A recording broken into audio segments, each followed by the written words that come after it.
मंगलम कुंदकुंदाद्यो जैन धर्मोस्तु मंगलम।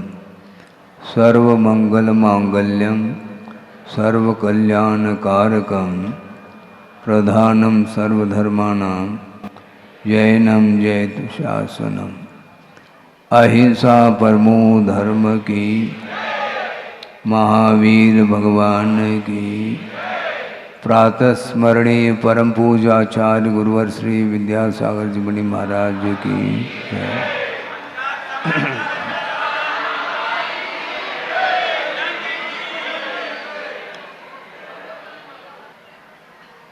अनादि अनिधन दशलक्षण पर्व आ रहा है और उसके पूर्व में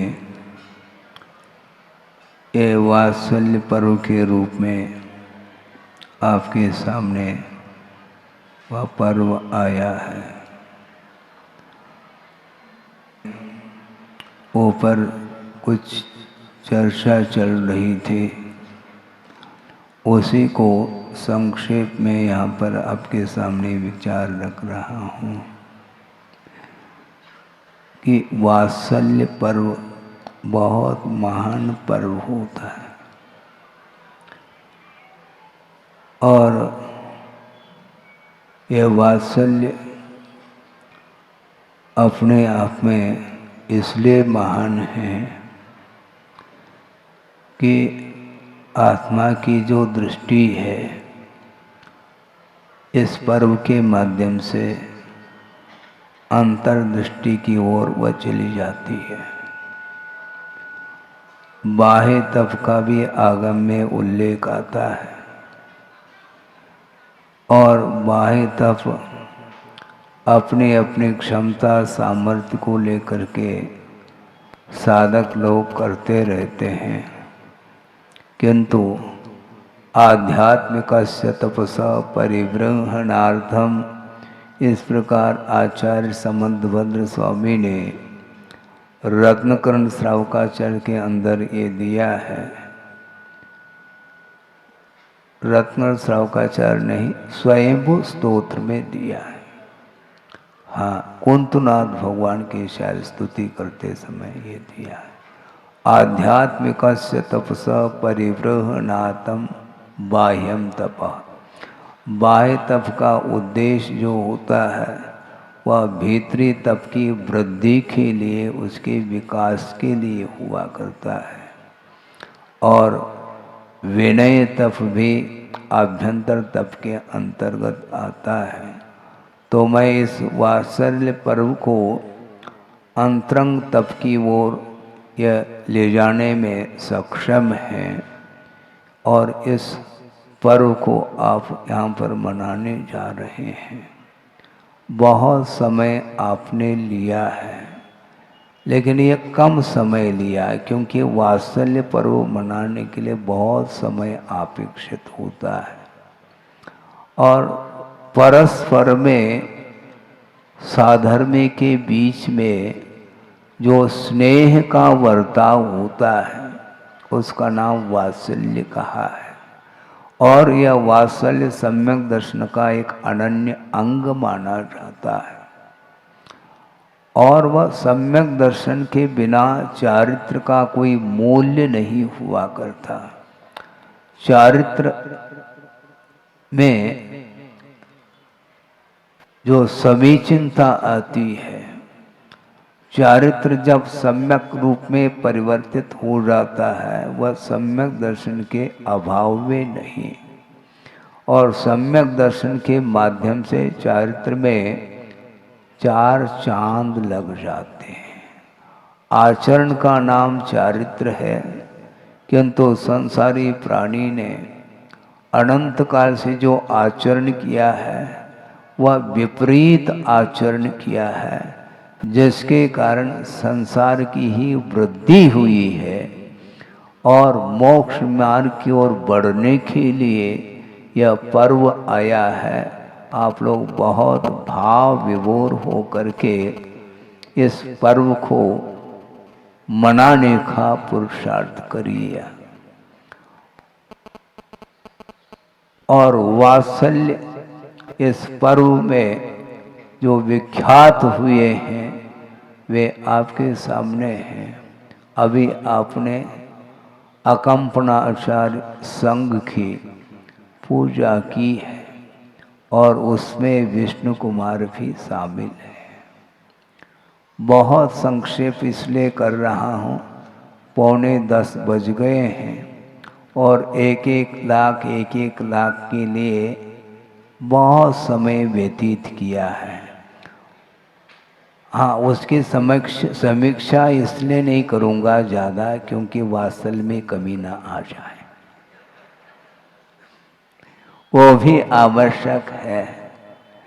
तो मैं ये कह रहा हूँ कि विष्णु कुमार महाराज की कथा आपने कई बार पढ़ी होगी, अद्भुत है वो।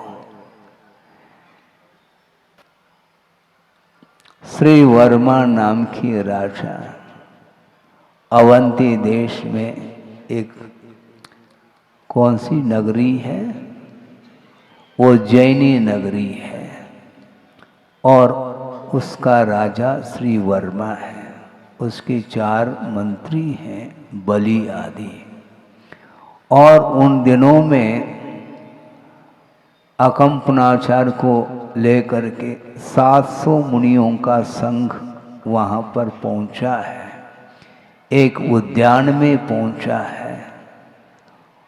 और वहाँ पहुँचने के उपरांत अकम्पनाचार्य संघ के लिए आदेशित करते हैं कि पूरी तरह से पूरा संघ मौन धारण कर लें तो ज़्यादा अच्छा है, क्योंकि यहाँ पर दर्शनार्थी बहुत सारे लोग आएंगे और उसमें राजा और मंत्री इत्यादि भी दर्शन के निमित्त को लेकर के आ सकते हैं। इसलिए आप लोग मौन रहें तो ज़्यादा अच्छा, यदि नहीं रहेंगे तो बहुत बड़ी आपत्ति संघ के ऊपर आ सकती है।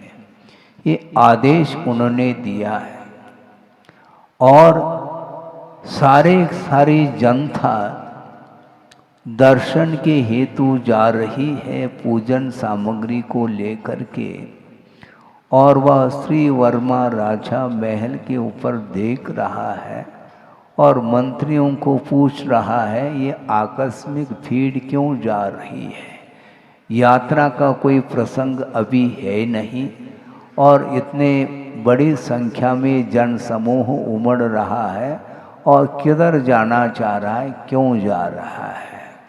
तो मंत्रियों ने कहा कि यहाँ पर उद्यान में नग्न साधुओं का एक संघ आया है और उसके दर्शन के लिए जैन बंधु वहाँ पर जा रहे हैं। इस प्रकार कहने से राजा के मन में भी बड़ी प्रसन्नता हुई, बहुत हर्ष का अनुभव करता हुआ वो भी दर्शन के निमित्त को लेकर के, उनके पूजन अर्चन के निमित्त को लेकर के पहुंच रहा है। और पहुंचने के उपरांत वह दृश्य देखने में आ रहा है।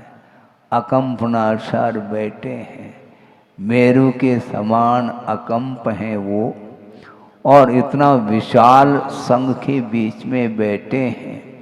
और वो राजा पहुंच गया और भाव विभोर होकर के उनकी वंदना और पूजन आदि कर लिए।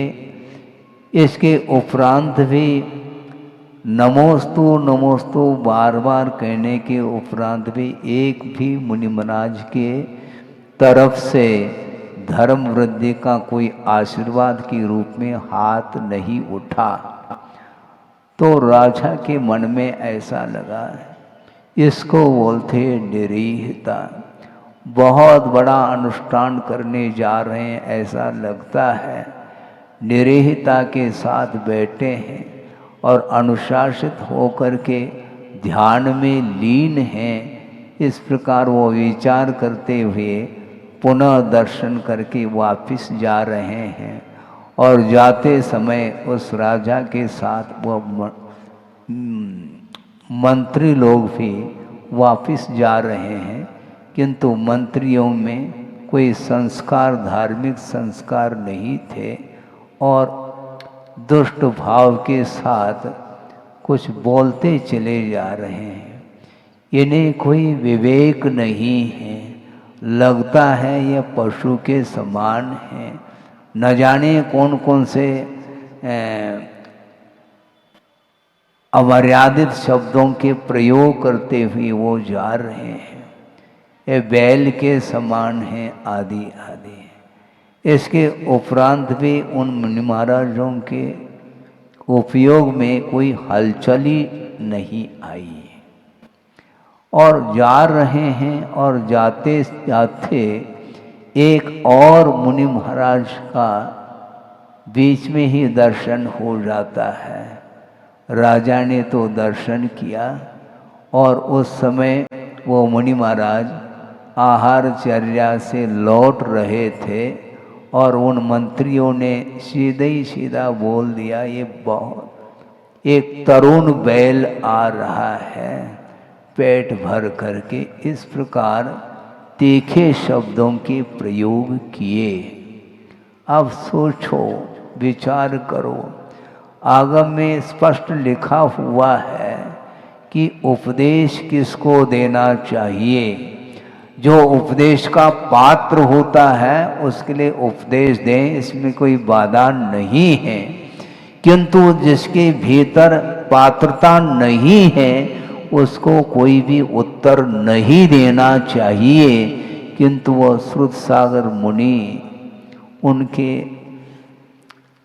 मन में विचार आया इसका उत्तर हमें देना चाहिए, किंतु पूर्वापर विचार नहीं करने के कारण आपत्ति आ रही है। इसलिए शायद मैं समझता हूँ कि अकंपन आचार्य इतने महान आचार्य थे, उन्होंने शायद संभव है उनको निमित्त ज्ञान भी हो सकता है और उसके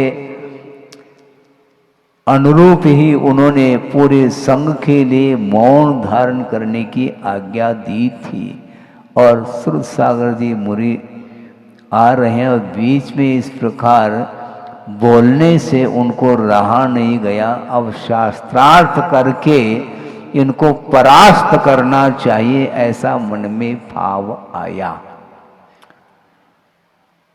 होना तो ये चाहिए, क्योंकि अप्रवाहना जब होती है जैन धर्म की, उस समय बिल्कुल पूरी तरह से मौन खोल करके उसका जवाब देना चाहिए, ऐसा मन में भाव आता है। लेकिन आचार्य कहते हैं उत्तर देने में गंभीरता का अभाव हो सकता है।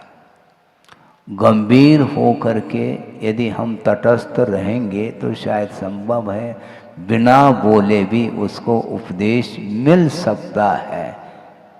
शास्त्रार्थ करने की अपेक्षा शास्त्राभ्यास कर ले तो ज़्यादा अच्छा लगता है। शास्त्रार्थ करके एक व्यक्ति को हमने परास्त कर लिया, इसमें कोई बहुत बड़ा पहाड़ नहीं उठाया हमने, क्योंकि पात्र यदि हो तो उसके लिए उपदेश दें, इसमें कोई बाधा नहीं। किंतु जिसमें पात्रता ही नहीं है तो उपदेश से क्या प्रयोजन शुद्ध होता है। आप लोग दान देते हैं, आहार दान देते हैं, हाँ देते हैं। नवदा भक्ति पूर्वक आप आहार दान देते हैं और इस दान के प्रकरण में ही आचार्य उमा स्वामी महाराज ने बहुत मार्मिक सूत्र दिया है कि विधि द्रव्य दात्री पात्र विशेषा तद विशेषा। तत् विशेष का अर्थ उस दान में विशेषता आती है, विधि विशेष और द्रव्य विशेष, दात्री विशेष और पात्र विशेष, इसके माध्यम से ही दान में विशेषता आती है। तो एकमात्र यह सूत्र आहार दान को लेकर के ही सूत्र नहीं लिखा गया, किंतु जितने भी प्रकार के दान होते हैं, चाहे वह ज्ञान दान हो, आहार दान हो, औषध दान हो, और भी कोई उपकरण दान इत्यादि हो, ये अभय दान आदि के सारे दान, इसके पीछे विधि बहुत महत्वपूर्ण है। और पात्र में यदि विशेषता नहीं है तो उसको उपदेश देने से कोई भी प्रयोजन सिद्ध नहीं होता, बल्कि उसके माध्यम से और अहित घटित होता है, अनर्थ घटित होता है। किंतु उन्होंने उपदेश दे करके उसको परास्त कर लिया है और आकर के अकंपन आचार्य के चरणों में नमस्कार करके कहा कि भगवान, हमने इस प्रकार कार्य किया है। तो अकंपन आचार्य ने कहा कि बहुत अनर्थ घटित हुआ है, बहुत बड़ा अपराध तुम्हारे द्वारा हुआ है। आपके मन में आ सकता, महाराज इसमें कौन सा अपराध हुआ है? आप समझो, क्योंकि गुरु के आज्ञा के बिना एक कदम उठाना भी अपराध है। हाँ, प्रभावना वस्तुतः उसी को बोलते हैं, अपने निमित्त से अप्रभावना न हो, ये बहुत बड़ी प्रभावना मानी जाती है। और गुरुदेव का यही कहना है। हाँ, मुंह तोड़ जवाब देना ये प्रभावना नहीं। धर्म प्रभावना जो होती है, अज्ञान जो फैला हुआ है, अंधकार, उसको समेटना है हमें। और यथा यथम कहा, अपने मर्यादा को नहीं भूलते हुए, अपने पद का ख्याल रखते हुए, कोई हित चाहता है उसके लिए समय दे दो। स्वहितम उपलिप्सु कहा। कौन ने कहा? ये सर्वार्थ सिद्धि में पूजपा स्वामी ने भूमिका में ही इस वाक्य को दिया है कि उपदेश उसको दिया जाता है जो स्वहितम उपलिप्सो, जो आत्महित करना चाहता है उसके लिए संकेत मात्र पर्याप्त है। और जो आत्महित नहीं चाहता है वो आप घंटों भी उपदेश दे दो, उस उपदेश का कोई मूल्य नहीं है, ऐसा कहा है। इसलिए तुमने ये जो कार्य किया है, इस कार्य से बहुत बड़ा अनर्थ घटित हुआ है और बहुत बड़ी संघ के ऊपर आपत्ति आएगी, बहुत बड़ा उपसर्ग आने वाला है। इसलिए इस दोष को परिमार्जित करने के लिए मेरी आज्ञा है, तुम वहीं जा करके खड़े हो जाओ जहां पर तुमने शास्त्रार्थ किया था। जी महाराज। हाँ, अब जी बोल रहे हैं, क्योंकि उस समय दिमाग काम नहीं करता है। आक्रोश परिचय सहन करने की आज्ञा आगम में दी है। तो किसी ने कुछ तुम्हारा अपमान करता है, तिरस्कार करता है, उस समय तुम्हारा तिरस्कार नहीं हो सकता है, क्योंकि तिरस्कार करने वाला व्यक्ति सामने वाले की पहचान उसको नहीं हो सकती। जिसने आत्मा का दर्शन किया है वह तिरस्कार का भाव नहीं रख सकता, और जिसने आत्मा का दर्शन नहीं किया वह तिरस्कार करता रहता है। इसलिए तुम्हें आक्रोश परिचय के ऊपर विजय प्राप्त यदि करते तो इस प्रकार का अनर्थ नहीं घटता। इस प्रकार अकंपनाचार्य ने कहा और आज्ञा दे दी, वहीं जा करके खड़े हो जाओ और सामायिक करो कायस्वर के रूप में। और जा करके वो खड़े हो गए। और रात का समय होने को है और ये चारों जो बलि आदि मंत्री थे, जो जिनका अपमान हो चुका था, वो श्रुत सागर मुनि के शास्त्रार्थ के माध्यम से, इसलिए वो तिलमिला उठे थे। उन्होंने सोचा अब अति शीघ्र जाकर के उपसर्ग करना है, इनको समाप्त करना है। 700 मुनियों के ऊपर उपसर्ग करने का भाव जागृत होता है और वो उपसर्ग करने के लिए जा रहे हैं। चारों बलि आदि मुनि जिनके हाथ में तलवार है और वार करने के लिए चले जा रहे हैं, और बीच में ही वह संग तक पहुंच नहीं पाते, और बीच में ही श्रुत सागर मुनिराज वो काय सर्ग में खड़े हैं। तो वो देखने में आते उन चारों ने सोचा कि संग के ऊपर वार तो हम बाद में करेंगे, कि इनके द्वारा ही अपमान हुआ है हम लोगों का, सर्वप्रथम इन्हीं को समाप्त करना है। इस प्रकार मन में चारों मंत्रियों के मन में भाव आ जाता है, क्रूरता का भाव आ जाता है, और चारों ने एक साथ तलवार का वार करने के लिए तलवार को हाथ में उठाया है, और उसी समय रक्षा हो जाती है देवों के द्वारा। और वो चारों के चारों जो तलवार लेकर के खड़े थे उनको कीलित कर दिया। अब क्या करोगे? हैं? कील ठोक देते हैं, वह आसानी से कील निकलता नहीं, और बिल्कुल चारों को कीलित कर दिया। और वो जा रहे हैं, और रात हो चुकी है, और राजा के कान तक ये बात पहुंच जाती है, और सुबह वो राजा पहुंच रहा है, सारी जनता पहुंच रही है, बहुत बड़ा भयानक उपसर्ग हुआ है। और वो देखते हैं रास्ते में, और चारों के चारों मंत्री कीलित हो चुके हैं। अब राजा ने आवेश में आकर के सोचा, अब ये मंत्री हैं और इनको अब दंड तो देना है। प्राण दंड न दे करके उन्होंने सोचा इन चारों को इस देश से निष्कासित कर दिया जाए तो ज़्यादा अच्छा है, और भरी जनता के बीच में ही उसको, उन चारों को गधे पर बिठा करके, अपमानित करके, तिरस्कृत करके उस राज्य के बाहर उसको निष्कासित करके भेज दिया है।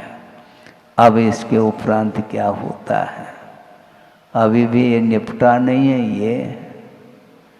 और श्रुत सागर सूरी जिनके ऊपर उपसर्ग हुआ था, अब वो आ गए हैं वापस।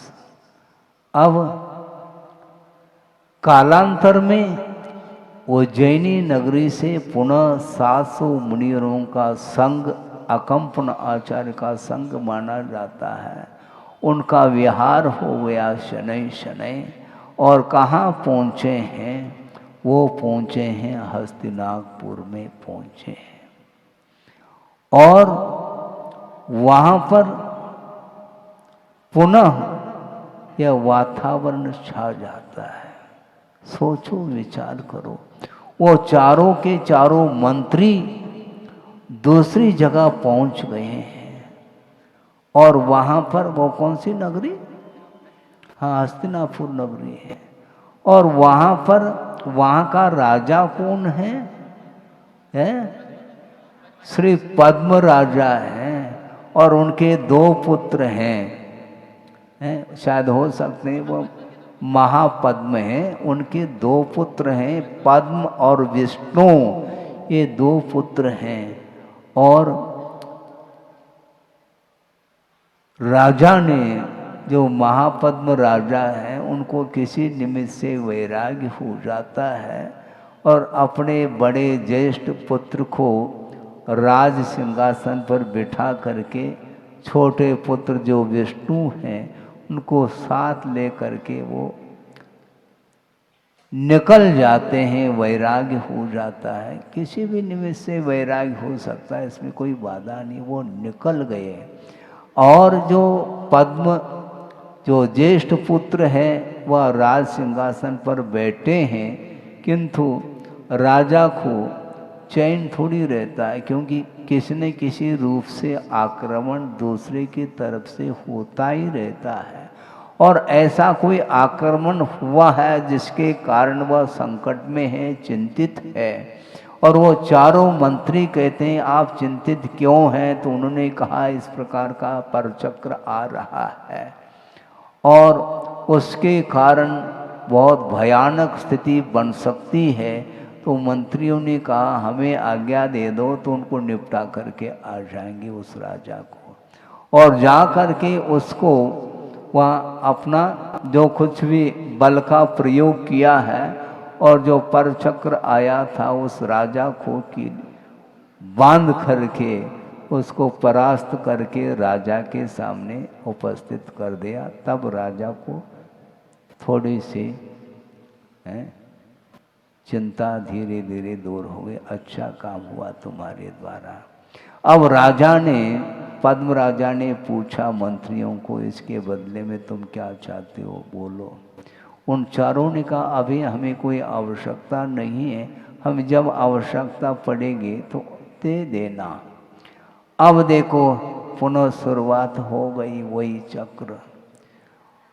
और हस्तिनापुर में 700 मुनि वहाँ पर आए हैं और पुनः ये मंत्री बदला लेने के लिए, पहचान तो होती है, और वो उपसर्ग करने के लिए वहाँ पर जा करके ऐसा कोई विशेष यज्ञ करना प्रारंभ कर दी उन्होंने। चारों ओर बाड़ी लगा करके और उस वातावरण को ऐसा बनाया कि जहाँ पर चारों ओर दुर्गंध फैल रही है, इस प्रकार अनेक प्रकार के पशुओं को वध करके वहाँ पर उसको वहाँ पर रचाया है। और उसको धूम्र चारों ओर फैल रही है और यज्ञ प्रारंभ कर दिया और भयानक उपसर्ग उसको सहन कर रहे हैं। कौन? अकम्पन आचार्य और 700 मुनि महाराज। सोचो, विचार करो। थोड़े बहुत प्रतिकूलता आती है तो प्रतिकार का भाव आ जाता है और पूरा का पूरा संग विपाक विचय धर्म ध्यान में लीन है। विपाक विचय धर्म ध्यान का महत्व अनुकूलता में नहीं बंधुओं, ये ध्यान रखो। अनुकूलता में बहुत हम विपाक विचय धर्म ध्यान घंटों कर सकते हैं, किंतु प्रतिकूल परिस्थिति में भी साम्य भाव के साथ चिंतन कर रहे हैं विपाक विचय धर्म ध्यान। क्यों? क्योंकि वस्तुतः जो उपसर्ग कर रहा है वह मेरा शत्रु है नहीं। कौन सोच रहे हैं? मुनि महाराज सोच रहे हैं। वो शत्रु कैसे हो सकते हैं? शत्रु कौन है फिर? पाप मरातिर। जो पापमय परिणाम हैं वे ही हमारे शत्रु हैं। और अतीत में ऐसा कोई भयानक हम लोगों ने पाप किया होगा जो उदय में आया है, इसलिए उपसर्ग करने वाला वह मेरा शत्रु हो कैसा सकता है? हमने जो पाप का अर्जन किया है वह पाप में परिणाम ही वस्तुतः मेरे शत्रु है। इस प्रकार चिंतन चल रहा है। क्रोधोत्पत्ति निमित्ता नाम अत्यंतम सति संभवे आक्रोश ताड़नादि नाम कालुषो परम क्षमा कहा। क्रोध की उत्पत्ति में कारणभूत अनेक प्रकार के जो नौकर्म उपस्थित हो जाते हैं, उसके उपरांत भी कालुष भाव का नहीं होना यह उत्तम क्षमा मानी जाती। कलुषता नहीं। अरे पाप के प्रति पाप का प्रायश्चित होता है। हमने जो पाप किया उसका मुझे प्रायश्चित करना है। सामने वाला जो उपसर्ग कर रहा है वह अपने कर्म के उदय में कर रहा है। क्योंकि मेरा यदि तीव्र पुण्य का उदय होता तो ये उपसर्ग नहीं हो सकता, ये विचार कर रहे हैं। कर्म का चिंतन करो, अनुप्रेक्षा करो। 1 महीने से आप भी अनुप्रेक्षा कर रहे हैं और वो भी अनुप्रेक्षा कर रहे हैं। संसार के स्वरूप के बारे में सोच रहे हैं। जगत के स्वरूप के बारे में सोचने से और वैराग्य दृढ़ होता चला जाता है, संसार से और भीति उत्पन्न होती है। और वे सारे पूरा संग पाप भीरु है, यह ध्यान रखो। उपसर्ग से उन्हें कोई डर नहीं, कोई भीति। उपसर्ग से भीति नहीं किंतु पाप से भीति है। इसलिए कोई प्रतिकार नहीं और वो उपसर्ग चल रहा है। और अब भीतर पुण्य अभी भी बचा हुआ है और वह प्रसंग वहाँ पर पहुँच जाता है। आचार्य सुरसागर मुनि महाराज हैं और उनको विकल्प आया रात में, हे भुवन ऐसा कौन सा कर्म का उदय आया है। तो बगल में एक क्षुल्लक जी थे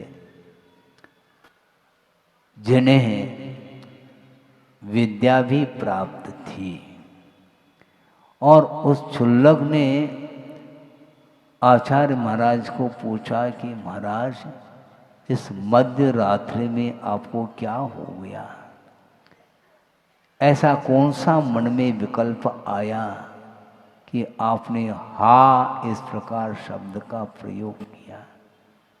तो उन्होंने कहा निमित्त के माध्यम से हमें ज्ञान हुआ है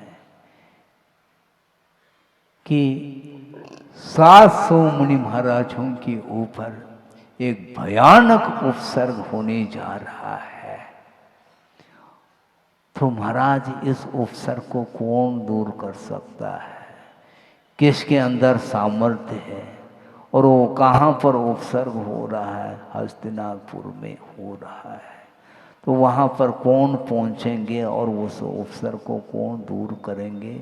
तो आचार्य सुरसागर जी बोलते हैं कि एक विष्णु कुमार मुनि महाराज हैं जिन्हें विक्रिया रिद्धि प्राप्त है और उस विक्रिया के माध्यम से ही उस उपसर्ग को वो दूर कर सकेंगे।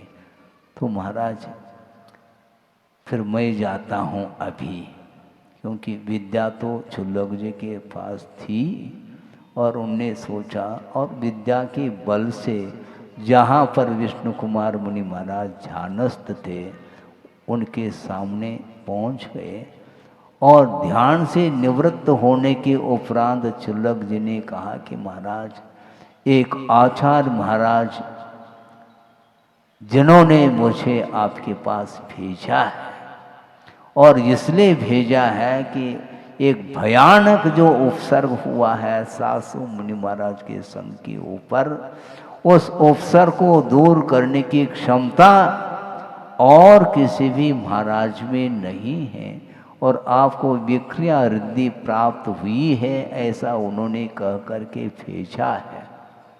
तो विष्णु कुमार मुनि महाराज विस्मित होकर के मुझे विक्रिया रिद्धि, सोचो जो साधक होता है उसको ये भान नहीं रहता कि कौन कौन सी रिद्धियां प्राप्त हो रही है, कौन कौन सी सिद्धि प्राप्त हो रही है, इस ओर उनकी दृष्टि नहीं रहती।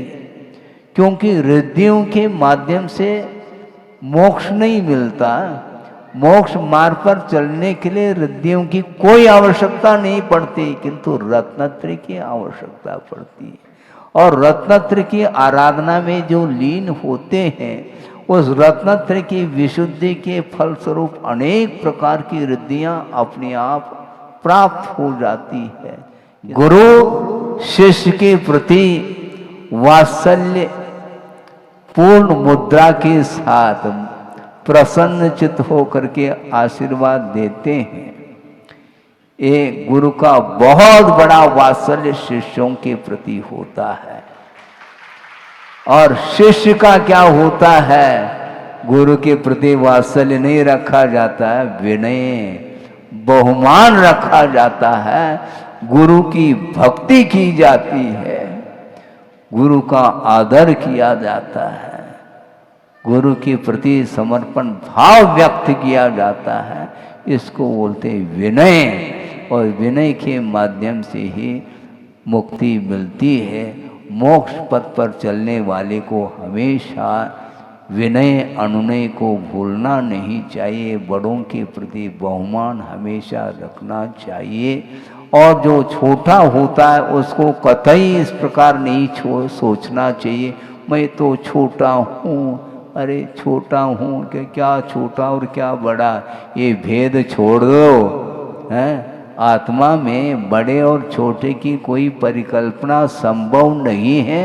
अनादिकाल से ये जीव आ रहा है और उसके प्रत्येक जीव के भीतर यदि भव्य है तो प्रभुत्व शक्ति छिपी हुई है। और उस प्रभुत्व शक्ति को उद्घाटित करने के लिए क्या बड़ा और क्या छोटा समर्पण भाव लाओ, तो निश्चित रूप से विष्णु कुमार मुनि महाराज के अनुरूप अपने भीतर भी वह वात्सल्य भाव आ सकता है।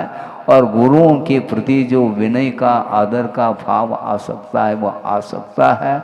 बहुत समय हो गया है, किंतु यह वात्सल्य पर्व के लिए थोड़ा ज़्यादा भी समय लग जाए तो उसमें कोई बाधा तो है ही नहीं है। मुस्कान आप चाहते हो, लेकिन ये ध्यान रखो मुस्कान तभी मिलेगा जब आज्ञा का तुम पालन करोगे। हैं? मुस्कान देव महाराज है, ऐसा नहीं है। बहुत मुस्कान जो है ना बहुत महंगी वस्तु है। हाँ? आज्ञा का पालन, जो आज्ञाकारी होता है उसको मुस्कान की भी कोई आवश्यकता नहीं पड़ती, ये ध्यान रखो। वह इतना समर्पित रहता है, उसको कोई अपेक्षा नहीं। इसलिए अपेक्षा नहीं क्योंकि गुरु ने मुझे आज्ञा दी है। बहुत बड़ा भाग्यशाली समझता है कि गुरु का आदेश हमारे लिए सर्वोपरि है। इस प्रकार बहुत ज़्यादा समय लगेगा, इतना ही पर्याप्त समझता हूँ। जो सम्यक दृष्टि हैं, आप सभी सम्यक दृष्टि हैं, घबराओ नहीं, किंतु आपके पास जो वात्सल्य अंग है बिल्कुल निरंतर वह उसमें वृद्धि होना चाहिए। क्योंकि सम्यक दर्शन को सक्रिय बनाने के लिए गुरुदेव बार बार उपदेश में कहा करते हैं, आप लोगों के अंदर भी धर्म के प्रति, धर्मात्मा के प्रति वात्सल्य भाव उमड़ करके आना चाहिए। सब कुछ न्योछावर करने के लिए तैयार हो जाए, किंतु वात्सल्य को कभी छोड़ना नहीं चाहिए। क्योंकि धन के द्वारा वात्सल्य नहीं मिलता, किंतु धर्म की आराधना करने से ही वात्सल्य भाव जागृत होता। एक दूसरे के प्रति, प्राणी मात्र के प्रति वात्सल्य भाव रखने का पुरुषार्थ करें, जिसके माध्यम से आत्मा का हित हो सकता है। हो इस पवित्र भावना के साथ अहिंसा परमो धर्म की।